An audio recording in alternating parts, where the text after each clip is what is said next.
Bienvenue sur les Eaux Paisibles TV, votre chaîne d'édification spirituelle, de partage, de prières et d'enseignement. Bienvenue dans votre podcast intitulé « Écoute la voix de la sagesse ». C'est votre humble serviteur, Alain Tandou, les passionnés de Jésus. Nous sommes le 28 janvier. Nous lirons donc Proverbes chapitre 28. Les méchants prennent la fuite sans qu'on les poursuive. Le juste a de l'assurance comme un jeune lion. Quand un pays est en révolte, les chefs sont nombreux. Mais avec un homme qui a de l'intelligence et de la science, les règnes se prolongent. Un homme pauvre qui opprime les misérables est une pluie violente qui fait manquer les pains. Ceux qui abandonnent la loi louent les méchants. Mais ceux qui observent la loi s'irritent contre lui. Les hommes livrés au mal ne comprennent pas ce qui est juste. Mais ceux qui cherchent l'Éternel comprennent tout. Mieux vaut le pauvre qui marche dans son intégrité que celui qui a des voies tortueuses et qui est riche.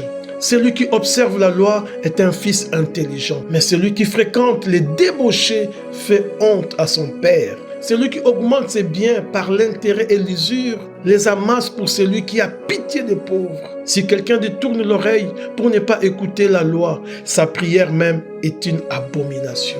Celui qui égare les hommes droits dans la mauvaise voie tombe dans la fosse qu'il a creusée, mais les hommes intègres héritent le bonheur. L'homme riche se croit sage, mais le pauvre qui est intelligent les sonde. Quand les justes triomphent, c'est une grande gloire. Quand les méchants s'élèvent, chacun se cache. Celui qui cache ses transgressions ne prospère point, mais celui qui les avoue et les délaisse obtient miséricorde.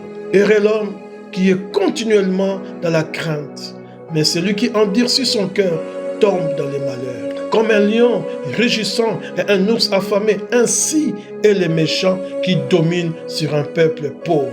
Un prince sans intelligence multiplie les actes d'oppression, mais celui qui est ennemi de la cupidité prolonge ses jours. Un homme qui est chargé du sang d'un autre fuit jusqu'à la fosse, qu'on ne l'arrête pas. Celui qui marche dans l'intégrité trouve le salut, mais celui qui suit deux voies tortueuses tombe dans l'une d'elles.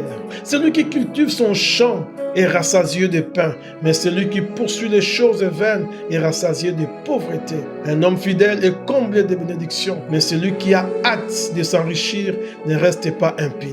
Il n'est pas bon d'avoir égard aux personnes. Et pour un morceau de pain, un homme se livre au péché. Un homme envieux a hâte de s'enrichir et il ne sait pas que la disette viendra sur lui. Celui qui reprend les pauvres trouve ensuite plus de faveur que celui dont la langue est flatteuse. Celui qui vole son père et sa mère et qui dit « ce n'est pas un péché » est le compagnon du destructeur. L'orgueilleux excite des querelles, mais celui qui se confie en l'Éternel est rassasié. Celui qui a confiance dans son propre cœur est un insensé, mais celui qui marche dans la sagesse sera sauvé. Celui qui donne aux pauvres n'éprouve pas la disette, mais celui qui ferme les yeux est chargé de malédictions. Quand les méchants s'élèvent, chacun se cache. Et quand ils périssent, les justes se multiplient. Que Dieu vous bénisse, que la sagesse divine soit votre partage au nom de Jésus. Amen.